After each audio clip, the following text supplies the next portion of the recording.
মমতা বন্দ্যোপাধ্যায়ের ফাঁসি চাই। आइए देखते हैं मजा आएगा।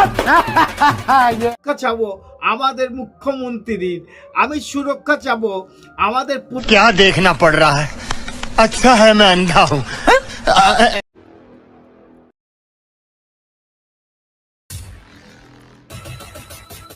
নমস্কার, আমি কৃষ্ণপদ অধিকারী। আমার ছোট্ট একটা ইউটিউবের চ্যানেল আছে, চ্যানেলটার নাম don't care, Facebook page Krishna Krishna. কোন আজব দেশে আমরা বসবাস করছি, নিজের খারাপ লাগছে। কারণ কি জানেন তো কেন খারাপ লাগছে? যে আমাদের রাজ্যে দলদারে নির্বিশেষে যে কোনো দল করতে পারে, যে কোনো মতে থাকতে পারে, যে কোনো ধর্মের লোক থাকতে পারে, তাতে কোনো আপত্তি নেই। কিন্তু আপত্তিটা কোথায় জানেন তো? যে আমাদের রাজ্যে মুখ্যমন্ত্রী বলছে ফাঁসি চাই। ভাবুন তো দেখি, আমরা কোন রাজ্যে বসবাস করছি যে আমরা যেখানে দাঁড়িয়ে মুখ্যমন্ত্রী সুরক্ষা কামনা করি, সেখানে তারই দলের নেতারা ফাঁসি চাচ্ছে। এটা অবাক কাণ্ড না? আপনি বলছেন যে আমি চাচ্ছি না, কারণ তার দলের নেতারা এবং তার দলের কর্মীরা ফাঁসি চাচ্ছে। এটা অবাস্তব। কারণ আমি যদি বিজেপি করি তাহলে আমি সুরক্ষা চাবো আমাদের মুখ্যমন্ত্রীর, আমি সুরক্ষা চাবো আমাদের প্রধানমন্ত্রীর, আমি সুরক্ষা চাবো আমাদের স্বরাষ্ট্রমন্ত্রীর, কারণ এটা আমাদের নীতি। কিন্তু কেউ যদি সিপিএম করে তারও একই নীতি থাকা উচিত। যদি কেউ কংগ্রেস করে সে কি চাইবে সোনিয়া গান্ধীর ফাঁসি হয়ে যাক, রাহুল গান্ধীর ফাঁসি হয়ে যাক? কি ধরনের কথাবার্তা! আপনি বলবেন যে এটা কোথায় পেয়েছেন।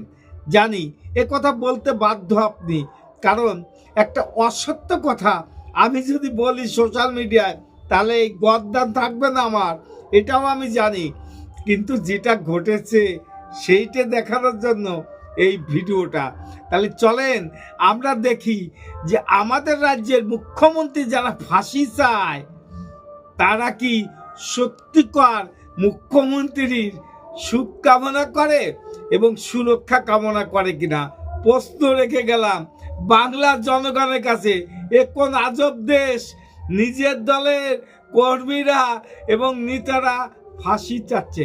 চলেন কথা না বাড়িয়ে দেখা যাক ভিডিওটা। রাজ্যের মন্ত্রী থেকে শুরু করে জেলা এবং ব্লকের নেতা ও জনপ্রতিনিধিরা এই মঞ্চ থেকে হঠাৎ স্লোগান উঠল মমতা বন্দ্যোপাধ্যায়ের ফাঁসি চাই। পাল্টা সে স্লোগানে ফাঁসি চাই বলে গলা মেলালেন উপস্থিত রাজ্যের মন্ত্রী থেকে শুরু করে অন্যান্য তৃণমূল নেতারা। এরকমই একটি ভিডিও ভাইরাল হয়েছে সামাজিক মাধ্যমে, যা নিয়ে ব্যাপক শোরগোল জেলা রাজনীতিতে। স্লিপ অফ টাং সাফাই তৃণমূলের, পাল্টা তীব্র কটাক্ষ বিরোধীদের, অস্বস্তিতে শাসক দল। মমতা ব্যানার্জির ফাঁসি চাই বলে স্লোগান এরা তুলছিল, তার মধ্যে অনেক নেতা বড় বড় তাবৎ তৃণমূল নেতা তারাও সুর মেলাচ্ছিল এই সুরে। তো তারা কি বলছে আমি জানি না, তবে আমার মনে হয় যারা প্রকৃত দোষী তাদের যদি ফাঁসি না হয় তা আমার মনে হয় পশ্চিমবাংলায় এই ঘটনা মানে সাক্ষী থাকবে যে এই ঘটনা আর যেন না ঘটে। তার জন্য আমরা প্রকৃত দোষীদের একবারই ফাঁসি চাই। আমরাও আন্দোলন করেছি এবং এই আন্দোলনের মাধ্যমে একজন সাধারণ সেবিক পুলিশকে, সঞ্জয় দাস নামে সেবিক পুলিশকে ফাঁসিয়ে দেওয়া হচ্ছে। বড় বড় যারা এর মধ্যে জড়িত আছে তাদেরকে লুকানোর এই রাজ্য সরকার চেষ্টা করছে। এই আগামী দিনে এই যে মানে কেউ না কেউ তো বড় কোনো হাত এর মধ্যে জড়িত আছে। আমার প্রশ্ন হচ্ছে পশ্চিমবাংলা রাজ্য সরকারের কাছে, দিদি আপনার কোনো মন্ত্রী বা বড় বড় কেউ তো এর মধ্যে জড়িত নাই? অনুব্রত মণ্ডলের মতো বা পার্থ চট্টোপাধ্যায়ের মতো কোনো নেতার কোনো পরিবারের কেউ এর মধ্যে জড়িত আছে, তারা জেল খাচ্ছে, এর মধ্যে আরেকজন ফাঁসবে না তো?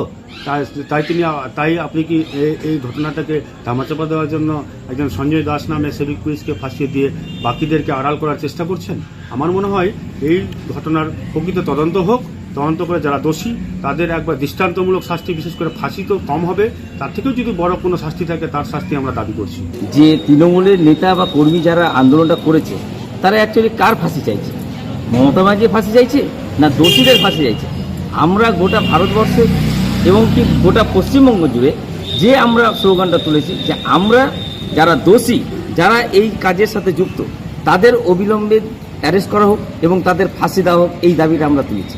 কিন্তু আসলে তৃণমূলের নেতাদের তো নিজেরা স্লোগানটা কি দিবে নিজেরা বুঝে উঠতে পারে না, এবং তারা আজকে পশ্চিমবঙ্গে যে অরাজকতা সৃষ্টি করেছে, আজকে প্রতিবাদ করতে গেলে অ্যারেস্ট করা হচ্ছে, ডেকে পাঠানো হচ্ছে লালবাজারে, থানায় ডেকে পাঠানো হচ্ছে। এ কোন রাজ্যে আমরা বসবাস করছি? আমরা পশ্চিমবঙ্গ হিসাবে, আমরা সাধারণ নাগরিক হিসাবে আমাদের এটা লজ্জা হয় যে আমরা কোন রাজ্যে বসবাস করছি, যেখানে যে পশ্চিমবঙ্গের মুখ্যমন্ত্রী হচ্ছে মহিলা, সেখানে আজকে দিনের পর দিন 14 বছর ধরে ক্ষমতায় আসার পর থেকে দিনের পর দিন তার অনৈতিক কাজকর্ম চলছে।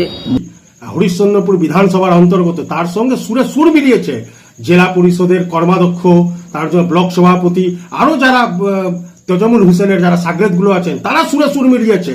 সেখানটায় মুখ্যমন্ত্রীর ফাঁসি চাই বলে তারা আওয়াজ তুলছে।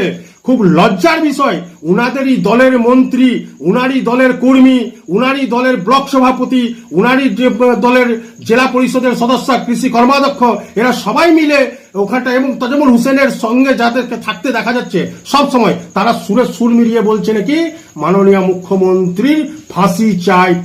জানি না এদের বুদ্ধির অভাব আছে কিনা, কারণ যদি বুদ্ধির অভাব না থাকে সোশ্যাল মিডিয়া সে অন্তত ক্ষমা চেতে পারত। সেখানে দাঁড়িয়ে আমরা যদি কোনো কথা বলি তাহলে পুলিশ আমার বাড়ি ঢুকে যাবে, সব গোয়েন্দা বিভাগ আমার বাড়ি ঢুকে যাবে, আমাকে বন্দি করে নেবে, এবং তার দলের নেতা মন্ত্রীরা যখন তারই ফাঁসি চাচ্ছে, তার কোনো প্রতিক্রিয়া কেন আসলো না? জবাব তো বাংলার মানুষ চাইছে, দিতে হবে। জানি আমাদের মুখ্যমন্ত্রী ফাঁসি চার অধিকার আপনাদের নাই। নমস্কার, আমার চ্যানেল নাম don't care, Facebook page Krishna Krishna. ভিডিওটা যদি ভালো লাগে লাইক, শেয়ার, কমেন্ট করবেন। নমস্কার, টাটা। Madam, sorry.